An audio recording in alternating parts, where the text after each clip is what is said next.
presentation I'm doing it on is on the Rainbow Coalition.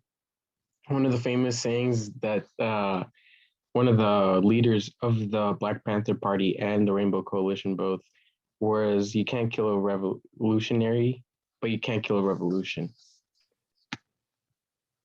So, sorry. So to begin off with, the party consisted of a very peculiar factions of groups that existed back then, one of which was considered to be the most radical, and that would be the Southern Apaches, known as hillbillies, who actually wore Confederate flags. These people were very poor and had very little representation in any sort of government.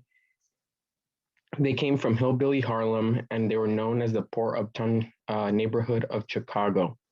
They aligned themselves with the with the Black Panther Party, and as well as the uh, Latino group known as the Young Lords? Young Lords. I'm sorry. It's okay. So their motivation and goals were very centered around socialism. Many of the organizations try to fight things like racism, civil rights, civil workers' rights, development of recreational facilities, equal to job and equal opportunities for education, open housing, healthcare, and policing. So the end of police brutality, as well as over policing in these Black and brown neighborhoods.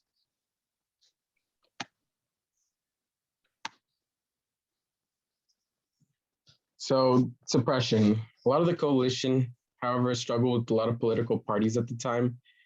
They faced police brutality and harassment, especially back then. The FBI had declared these individuals a threat. And since Cold War era politics actually ruled the climate, these socialists banding together under all racial lines posed a threat to them.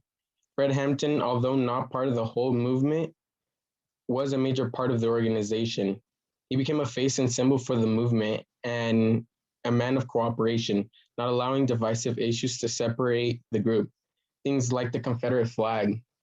He actually liked open conversation about that, and he believed to have an open mind with a lot of the group members who shared different ideologies, And so he openly talked about having a democratic political system that valued human life and socialist economic system. He, like the leaders of his time, were assassinated, like MLK, Fred Hampton, Huey.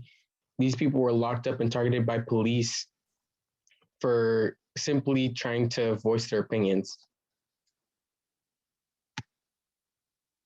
And the after effects of this is, as we see, the political assassinations, these movements are essentially pushed underground. The consistent harassment can also be seen in the many members of the coalition. For instance, the Young Lords, as well as the BPP, the Rainbow Coalition, they created breakfast programs and all these other things that actually threatened Chicago's social standings, and were specifically targeted by police and police raids to be arrested, and this is a real crime to be seen with a lot of these people. So moving forward with that, today's legacy of suppression. Over the decades, we've seen many types of behaviors from the government, especially ones of crackdown and violence. Many have fought hard to get here. Their efforts are carried on with similar movements rising up from their ashes. And these organizations can be contributed to the existence of the Rainbow Coalition. They were essentially a blueprint, and for the many movements yet to come, were considered to be a predecessor to many of the organizations like BLM, who will come and take over for them.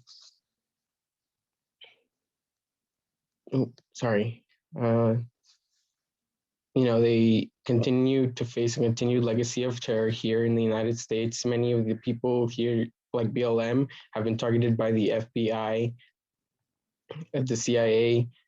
They've been put on blacklists. And just like in the 1960s, old federal branch for counterintelligence, CONPO, CONORPO, hopefully I'm saying that right. They illegally targeted these Black leaders and communities. So in today's problem, as of 2022, we have faced a number of hot issues over the last few decades. Primarily, they were focused around the same problems the coalition members were actually fighting for. Issues such as divisions, racism, policing. Many of the new problems Americans faced were old ones. The BLM organizers serve as an example of this. And there's a famous saying that says, history doesn't repeat itself, but it often does rhyme. And that's very true, since here in the United States, we've reached a very crucial point of division. So lessons to be learned about this.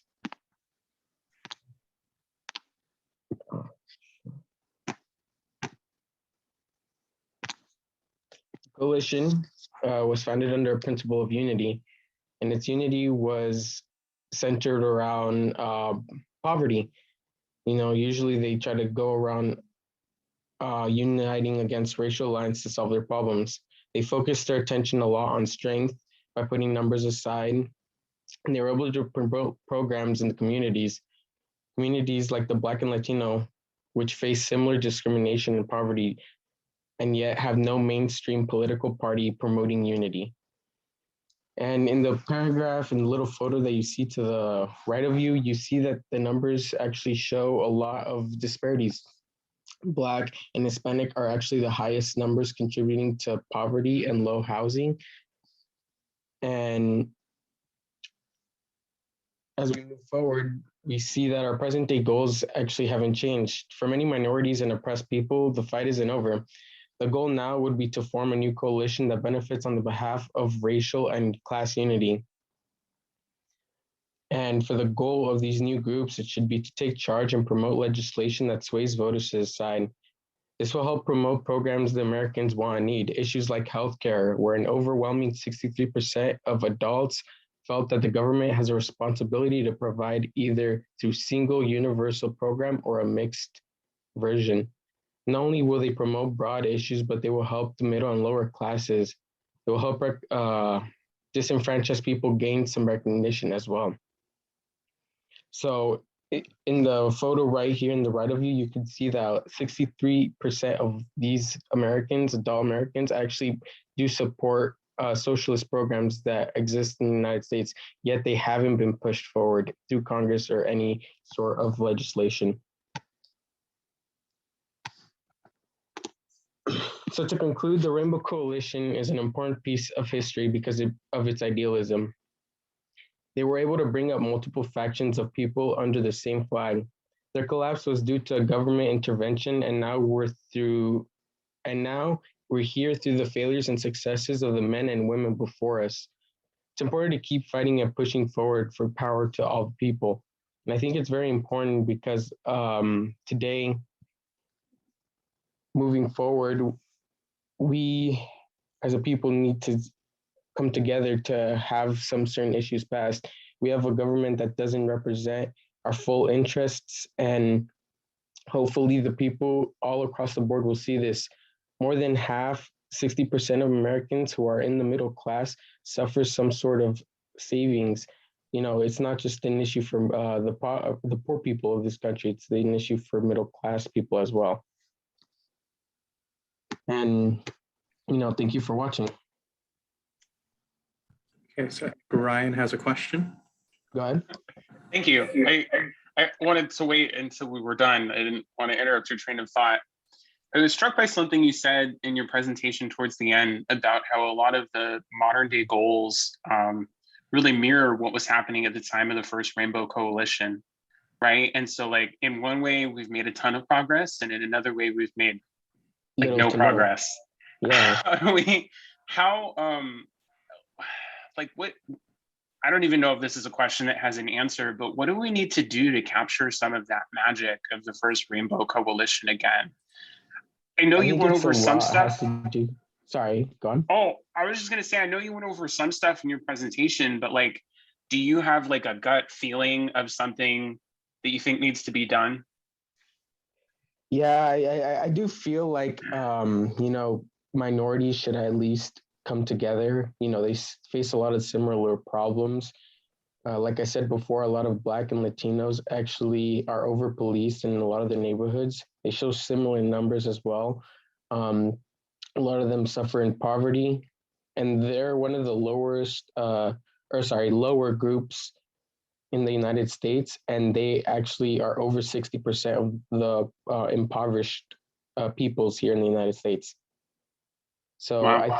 I think that in order to come together, we need to promote this idea that it's not just a racial thing; it's one of class and as well as systemic racism, because we see a lot of the policing in these neighborhoods done primarily out of race. You know, it's no Mm. secret. It's no secret since the numbers show the persons of incarcerated in the United States are overwhelmingly Black and Latino people. Gotcha. Thank you. Yeah.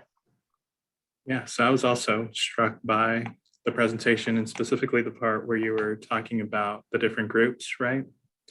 So I had a question for you in terms of how did you feel when you found out about, so these groups are all different and the Patriots specifically were white and they were many times racist towards, you know, the Black Panthers and the young lords. So how did you feel when you were learning about that and having these two essential ideologies that clash so much, being able to come together? Like, what do you think was the underlying thing behind it? I think you know, it comes a lot. The underlying like thing would be that it's desperation. And a lot of these people, you know, coming together shows that, you know, that their problems have been much bigger than the color of their skin. So I think that learning about all these people coming together, I think it's a very interesting story, because even though a lot of these people were conflicting, because at the time even Black Panther Party members themselves were pushed away and forming their own versions of the Black Panther Party, because they didn't completely agree with having these white Confederates joining their ranks. But I think it's an important conversation topic because, like Fred Hampton, he promoted these conversations. He invited a lot of these people to, you know, speak their ideas, their truths, and he his primary reason for that is the number one quote, which is power to the people, and he wants to give power to all the people. So I think, you know, learning about that had been a very effective role, or like it's an effective tool in history to bind people together. Thank you. Mm-hmm. Okay, open it up to other people in the audience. Does anyone else have questions for David? If not, maybe, or I'm gonna assume people might need time. So is this the main aspect of the presentation, or are other people also going to present? It was a team effort putting this together, but this, you're correct, this is the main part of the presentation. Okay, cool. Gotcha. So who were the other team members, if I may ask? Adrian. Adrian was our big research guy. David did the brunt of the work, definitely his lead on the project here, but Adrian was in the background supporting. And of course, Ivan, you and I know I'm the faculty advisor, so. Yeah. So Adrian, I don't know if you're comfortable speaking in the Zoom call. If you're not, then I understand. But I would like to talk more about this. Let's see, I have someone else coming in.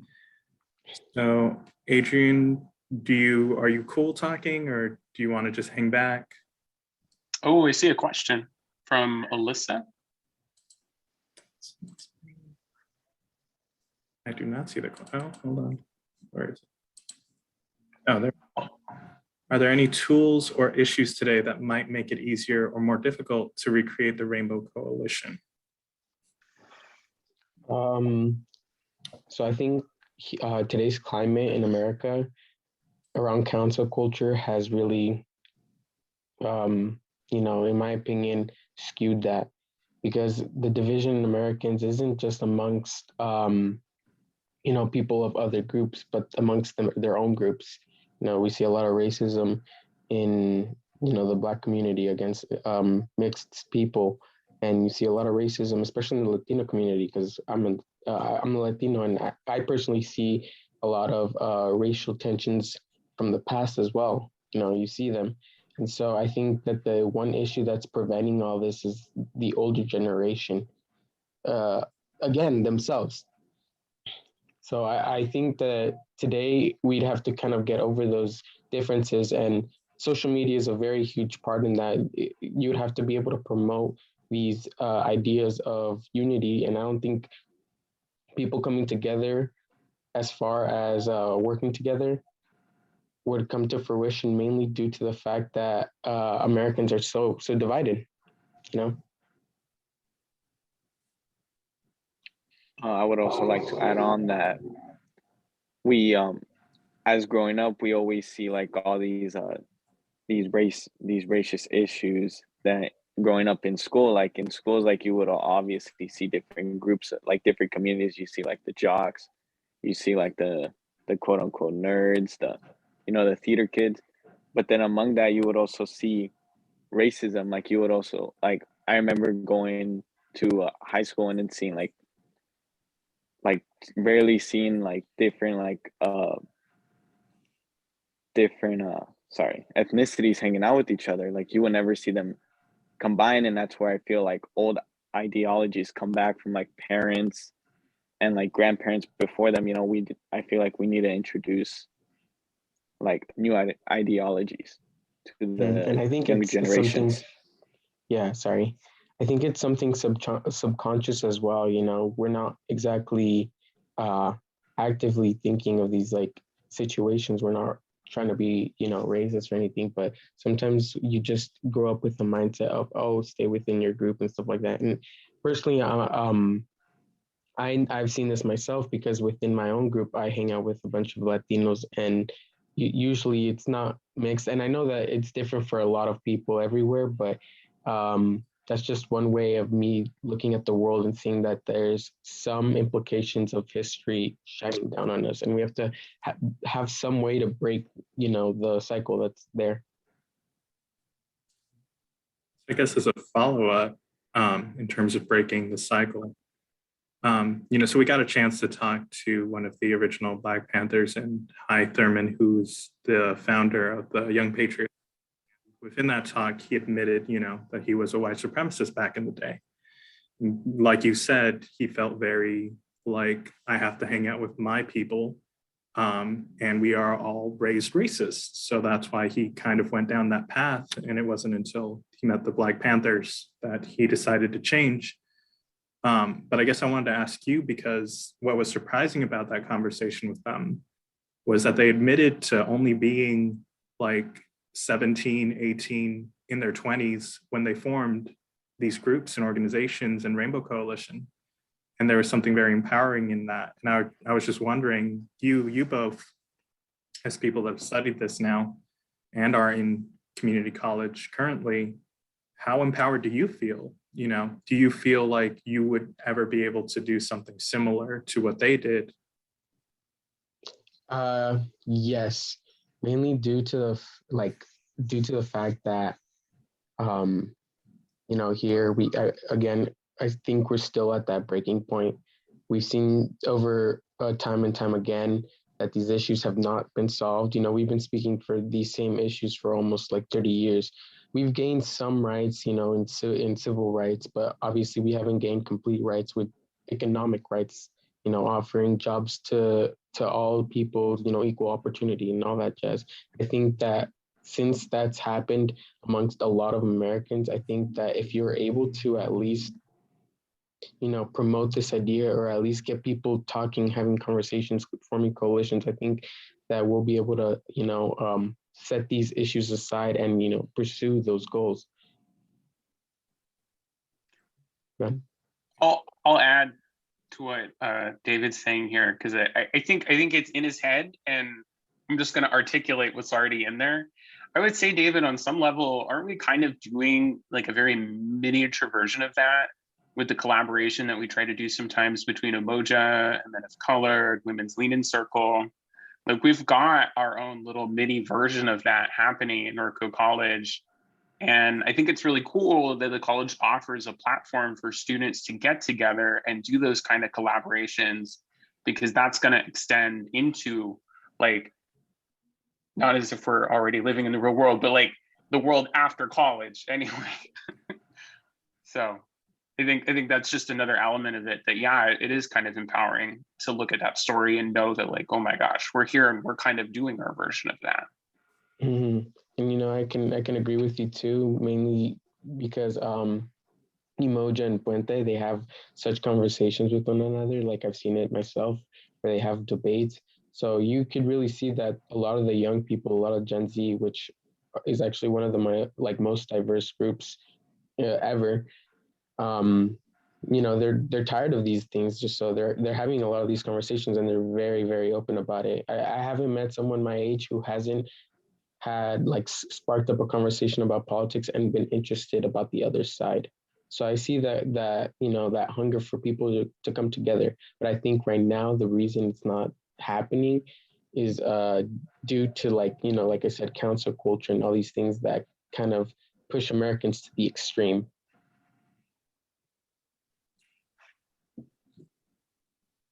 So a follow up to that, because we're in a different era now, and you kind of brought it up with cancel culture and stuff and social media. Something that's totally different and unprecedented before, right, is the fact that we have social media. Like, the Rainbow Coalition didn't have that.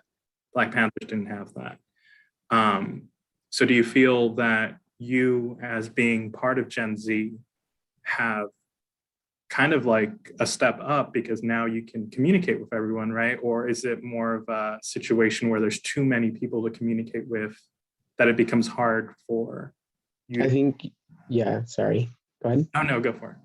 I think it is kind of like a double-edged sword, because on the one hand, you have instant communication with everybody, and so it allows you to, group up.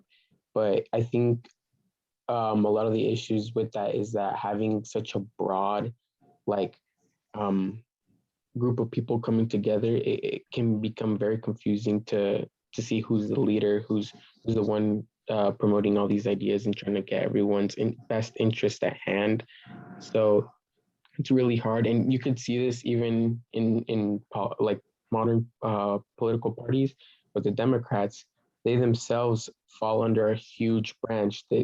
They're not all liberals, but they do have similar ideas, and so you see this a lot of the time where they have a lot of conflict with one another, and they don't get a lot of legislation done. So that's one issue where you see in real life that having a broad group of people coming together to fight for a certain cause can be an issue, because it can cause divide amongst themselves.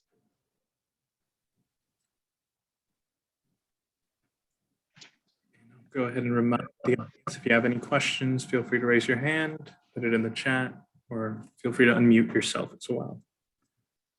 And Adrian, I guess similar question to you. In doing your research, right, do you feel as if, like, because this is something that we don't talk about, right? The Rainbow Coalition, even talking to the director of the film, the documentary, he was very much like, no one was telling this story.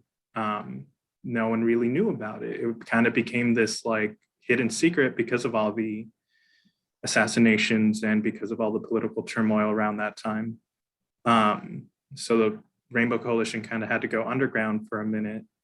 So Adrian, to you as one of the main researchers for this, how did you feel researching it? Did you connect to any part of the research that drove you to go into any kind of rabbit hole for it.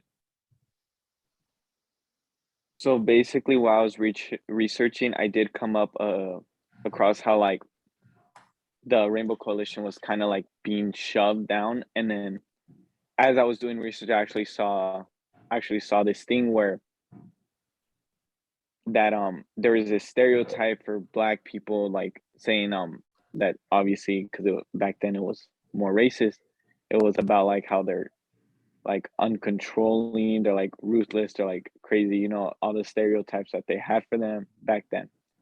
And the government would like try to suppress the Rainbow Coalition, try to get people like to side with the government in that way by saying like, oh look how uncontrolling they are, you know, like they're grouped up, they're causing a lot of problems. So like I saw a lot of like the government trying to control them in that way. And then I just kept going down the rabbit hole of like how like the government was trying to suppress them, like trying to shove them down, like trying to completely get rid of them. And I just came up some assassination attempts, some assassinations, and just like all in all making them like priority number one. Like, oh, you see, like if you see this, it's like number one problem. We got to get rid of that.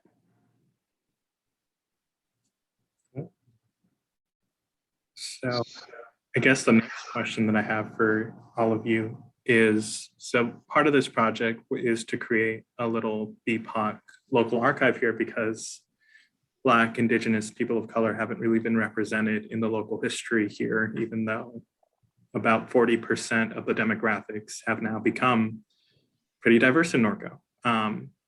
So I guess in doing this, it is historical, right? We're documenting this. What you're saying now is important, and someone in the future may look upon this recording and hear what you're saying. Is there anything that you want, like a big message that you just want to say to people that might be watching this in the future? Or even yourselves, right? Because you might revisit this a few years down the line. Don't take the failures as an end, you know, keep pushing forward. And I think that's one of the main messages we should get, because even though the Rainbow Coalition is actually never talked about, like you said, and, you know, never discussed, it still has a lasting effect on today. You know, we did achieve some rights, you know, some civil rights, you know, hopefully an end to segregation and all these things. And even though it's not the end, you know, it's never gonna end. It's not the end. So yeah, and I think that's an important thing moving forward, is that don't be afraid to fail. I guess something I would say is to like the future is be like, take action and keep moving forward. Because unless we take action, nothing's gonna get done.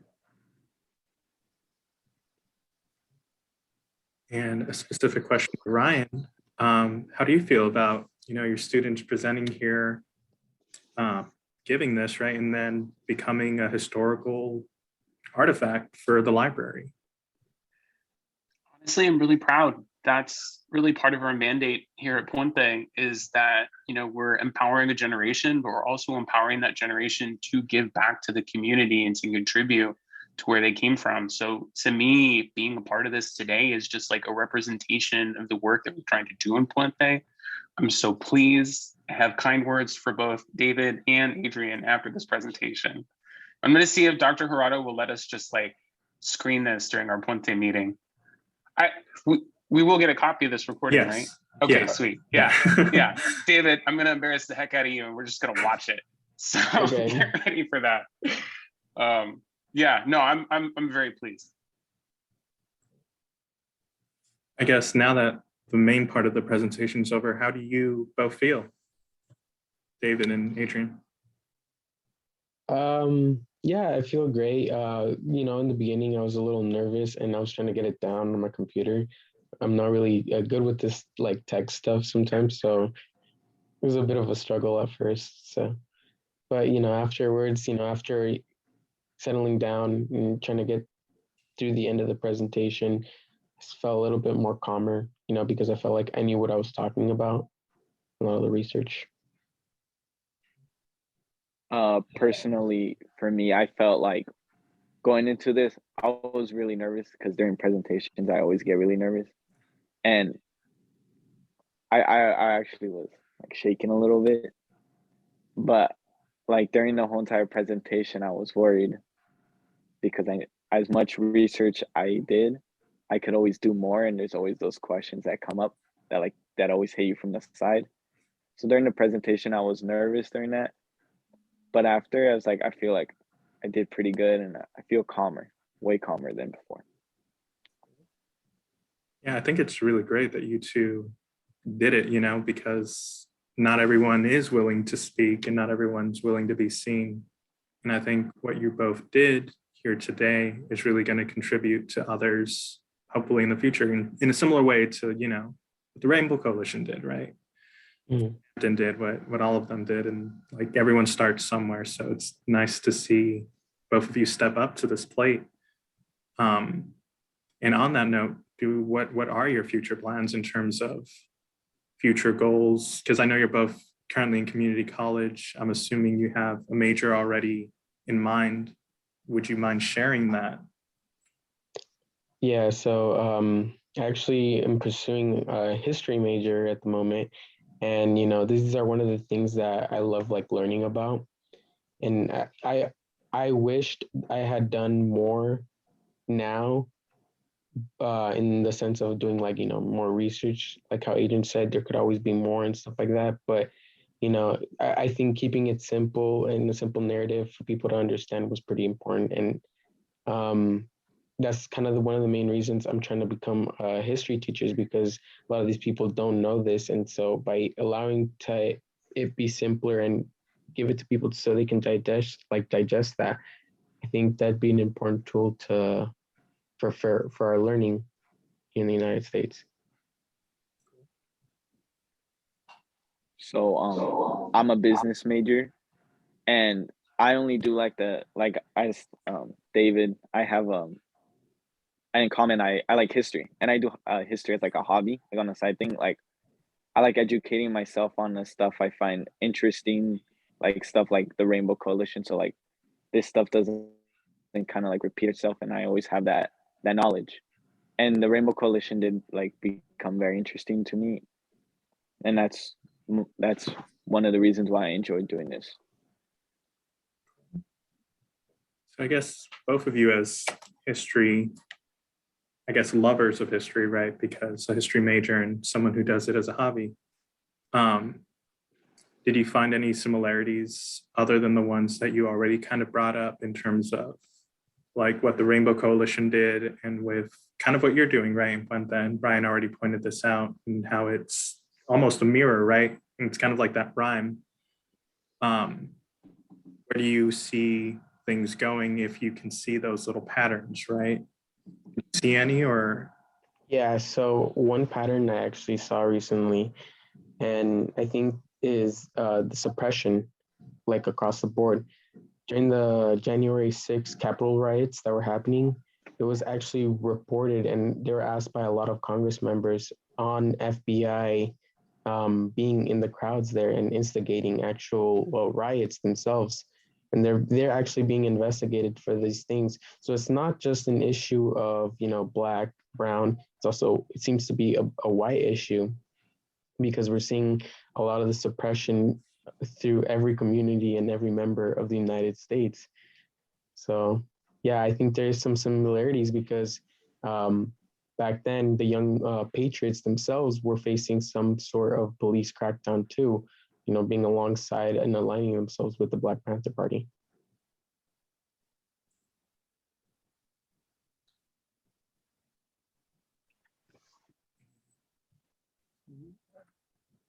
So I've kind of run out of questions for you guys. You guys are very well spoken.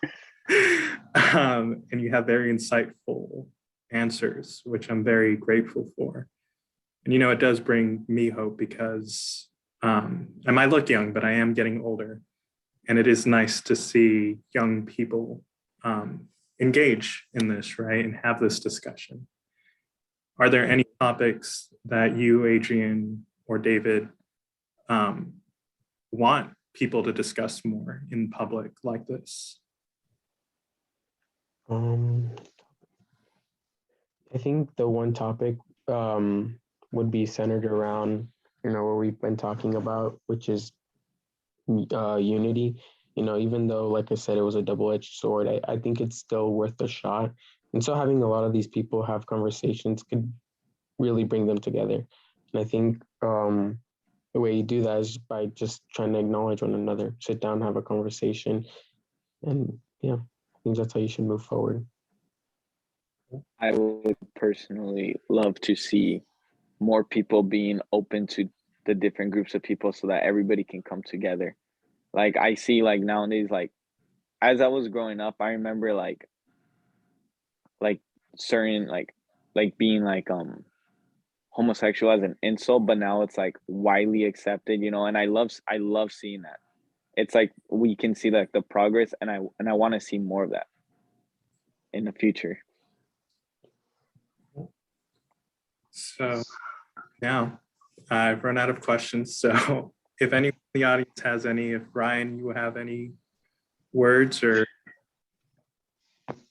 This is a fabulous presentation, David and Adrian, and honestly, I'm actually in a way more impressed of how David and Adrian were able to handle themselves with the Q&A, because I certainly had not really prepared them for that. That's totally on them. So I think this was wonderful, and Ivan, I just want to thank you for providing the forum for all of this to happen. Very welcome. Thank you for being open to the collaboration too, because when we were making this, we weren't sure if people would even be open to it. So thank you for and collaborating with us. So with that, I'll go ahead. Oh, hold on. Looks like Alyssa has a question. How do you think sharing history in a digestible way will contribute to progress? Personally, I think if we were to digest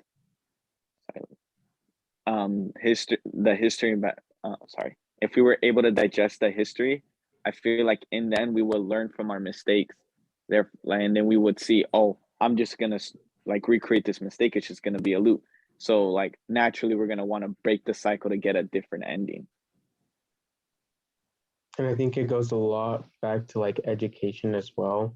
Well, a lot of the things that our kids are being taught is not always 100%. And by making it digestible and simpler and giving it to these younger crowds, they're able to understand and learn from that. I guess that's another question. Because TikTok has been kind of one of the main social media platforms lately, I think a lot of people are learning like different things from it, right? Where people are making history a lot more digestible. Have there been any platforms or sources for either you, David, or Adrian that have helped, in understanding history that maybe we could use as well? Honestly, sometimes I'm just scrolling through like TikTok, and then I'm just looking at all like these there are hundreds of pages that make just post about history, like stuff you don't even read about in school. Like not too long ago I figured out that like Christopher Columbus was a tyrant. He wanted to take over, like he didn't want to share. It's like not something we learn, he wanted to take. He didn't want to like share. It's just like TikTok helps, Instagram helps a lot too. Like Instagram has devoted pages to this stuff, even TikTok, but just like more of like a aesthetic. Mm-hmm. Yeah, and I personally see it myself too. Seeing all these pages being dedicated to history, and it's not like they're pulling these things out of nowhere. You could easily look them up. So when you see them, a lot of the times I go like, "Oh, is that true?" So I'll go Google it and see if it is. And like he said, not too long ago, I recently learned that human zoos existed up until basically the 50s, 60s, around there. And that's not something many people really know about. That is crazy. Yeah. But so I'm assuming that was the last question from Alyssa. So I'll go ahead and do the wrap up. So I guess as a final thing, do any of you have any words of wisdom for anyone that's watching this? And is there anything that you guys would want us to check out in terms of anything you want us to support, anything that you want us to look more into? And then we'll go ahead and just cut the recording.